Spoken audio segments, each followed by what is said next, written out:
के पास सांसद है कुल 115। लोकसभा में वक्फ संशोधन विधेयक कल पास हो गया। बिल के पक्ष में यानी कि सरकार की ओर से 288 वोट पड़े, जबकि बिल के विरोध में यानी विपक्ष की ओर से 232 वोट पड़े हैं।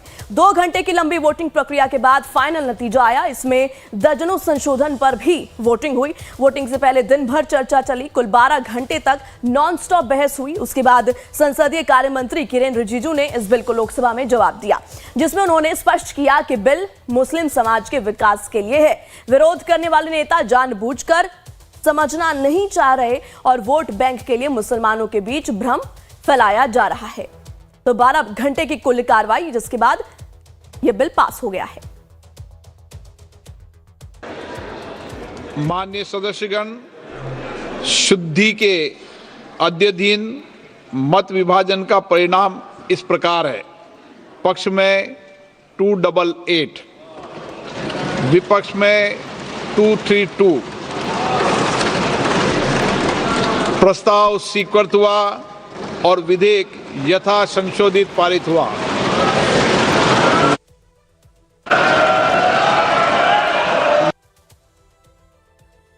लोकसभा में वोटिंग से ठीक पहले 12 घंटे की नॉनस्टॉप बहस के बाद केंद्रीय संसदीय मंत्री किरेन रिजिजू ने विपक्ष को जवाब दिया। देश में अल्पसंख्यक खतरे में है और विपक्ष के इस आरोप पर रिजिजू ने स्पष्ट जवाब दिया। सुनिए। माइनॉरिटी कम्युनिटी सेफ नहीं है, किसने कहा? आज भी कई सदस्यों ने यह लफ्ज का फिर से इस्तेमाल किया। अध्यक्ष महोदय, मैं एक चीज कहना चाहता हूं। हमारा सरकार के खिलाफ आप नाराबाजी लगा सकते हैं, क्रिटिसाइज कर सकते हैं, डेमोक्रेसी में चलता है। लेकिन आप जो कहता है कि हिंदुस्तान में माइनॉरिटी सेफ नहीं है, आप समझता है इसका क्या मतलब है?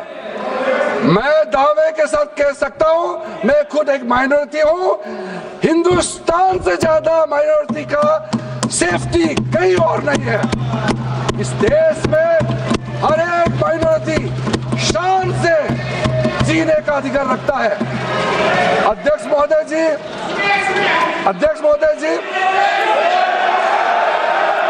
कोई मतलब नहीं है।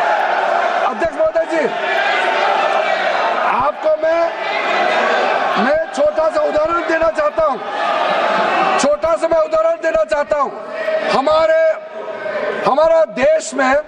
हमारा देश में जितना बॉर्डर कंट्री से आप सब जानते हैं, 1959 में, अध्यक्ष महोदय जी, 1959 में चीन और तिब्बत में जो समस्या हुआ, उस समय तिब्बतन जो लोग हैं, परम पावन दलाई लामा जी के साथ कहां आना पड़ा? हमारा देश में आया और शरण लेकर के यहां बैठा हुआ है। म्यांमार में डेमोक्रेसी को लेकर के समस्या जब खड़ा हुआ, वहां के सारा रिफ्यूजी कहां आया? हिंदुस्तान में, भारत में आकर के हमारे यहाँ रिफ्यूज लिया है। बांग्लादेश में वहां माइनॉरिटी कम्युनिटी का खिलाफ में रिलीजियस परसिक्यूशन हुआ, वो कहां आए? रिफ्यूजी बन करके भारत में आया है। पाकिस्तान में, अफगानिस्तान में जब माइनॉरिटी सिख हो, क्रिश्चियन हो, हिंदू हो, बौद्ध हो, जब वहां रिलीजियस परसिक्यूशन हुआ, वो कहां आए? वो हमारा देश में आया है। इसके अलावा संसदीय कार्य मंत्री किरेन रिजिजू ने वक्फ बिल को लेकर यह भी कहा कि यह बिल मुस्लिम विरोधी नहीं है। सुनिए। बोला कि ये वक्फ यूजर को कैसे ओमिट कर दिया है और इसका फायदा क्या है, इसको हटाने से क्या फायदा होता है? ये मैंने शुरू में भी कहा, अभी फिर से मैं उसको थोड़ा और ऐड करके बोलना चाहता हूं।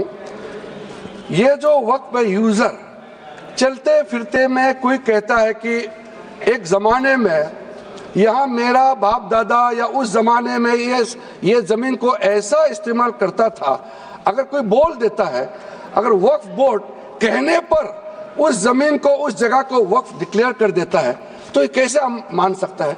कोई प्रमाणित रूप से अगर कहे कि ये उस समय वक्फ के लिए इस्तेमाल किया गया था, सर्टिफिकेट दिखाइए, कोई डॉक्यूमेंट दिखाइए, तो फिर इसको वक्फ डिक्लेयर किया जा सकता है।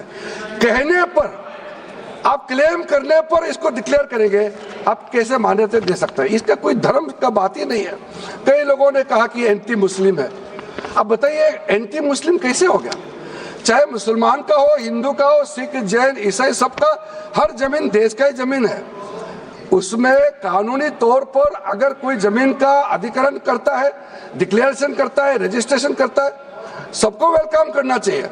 इसको आप इस्लाम धर्म के खिलाफ, मुसलमानों के खिलाफ कदम उठाया जा रहा है। कई लोगों ने बार बार इस बात को दोहराया है।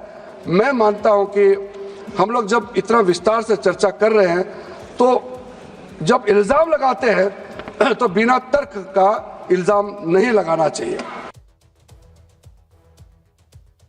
लेकिन वक्फ संशोधन बिल पर चर्चा के दौरान गृह मंत्री अमित शाह ने लोकसभा में कई बड़ी बातें कही। उन्होंने बिल पर विपक्षी आशंकाओं पर कहा कि वक्फ में गैर इस्लामिक सदस्य नहीं है और नए बिल के मुताबिक इसमें सिर्फ इस्लामिक मेंबर ही रहेंगे। उन्होंने कहा कि वक्फ का मतलब दान होता है और दूसरे की संपत्ति का दान नहीं दिया जा सकता है। अमित शाह ने कहा कि वक्फ बोर्ड पर हमेशा से सियासत हुई, लेकिन हम बोर्ड में भ्रष्टाचार पर लगाम लगाना चाहते हैं। सिर्फ वोट बैंक की सियासत के लिए लोगों को भड़काया जा रहा है। हम बिल के माध्यम से भ्रष्टाचार पर लगाम लगाना चाहते हैं। साथ ही उन्होंने यह भी कहा कि यह संसद का कानून है, सबको मानना पड़ेगा। अब अमित शाह ने क्या कुछ बड़ी बातें कही वो इस वक्त आपके टीवी स्क्रीन पर। वक्फ में कोई गैर इस्लामिक सदस्य नहीं होगा। वक्फ धार्मिक है लेकिन इसका बोर्ड धार्मिक नहीं है, ये बड़ी बात अमित शाह ने कही। वक्फ बोर्ड के नाम पर लोगों को भड़काया जा रहा है। वक्फ बोर्ड पर हमेशा सियासत की गई, वोट बैंक को खुश करने के लिए भ्रम फैलाया गया, बोर्ड की संपत्ति में भ्रष्टाचार किया गया। भ्रष्टाचारियों को पकड़ने का काम वक्फ बोर्ड करेगा। संसद का कानून है, सबको मानना पड़ेगा। मुसलमानों के धार्मिक मामलों में दखल नहीं, सरकारी जमीन का दान नहीं किया जा सकता। तो ये तमाम अहम बड़ी बातें अमित शाह ने अपने संबोधन के दौरान कही। हम इस बिल में दूसरी पार्टियों की राजनीति की भी बात करेंगे और उनके भाषण का हिस्सा भी सुनाएंगे, लेकिन उससे पहले आपको सुनवाते हैं लोकसभा में अमित शाह ने जो आखिरी लकीर खींच दी। तो अब हम आपको अमित शाह के भाषण की 7 बड़ी बातें सुनाते हैं। सबसे पहले सबसे बड़ी बात, मान्यवर, यहां एक सदस्य ने तो कह दिया, एक सदस्य ने कह दिया माइनॉरिटी इस कानून को स्वीकार नहीं करेगी। क्या धमकाना चाहते हो भाई? संसद का कानून है, सबको स्वीकार करना पड़ेगा। स्वीकार नहीं करेंगे मतलब क्या है? कैसे बोल सकते हैं कोई हम कानून को स्वीकार नहीं करेंगे? एक कानून भारत सरकार का है, हर एक पर बंधन करता होगा और इसको स्वीकार करना पड़ेगा।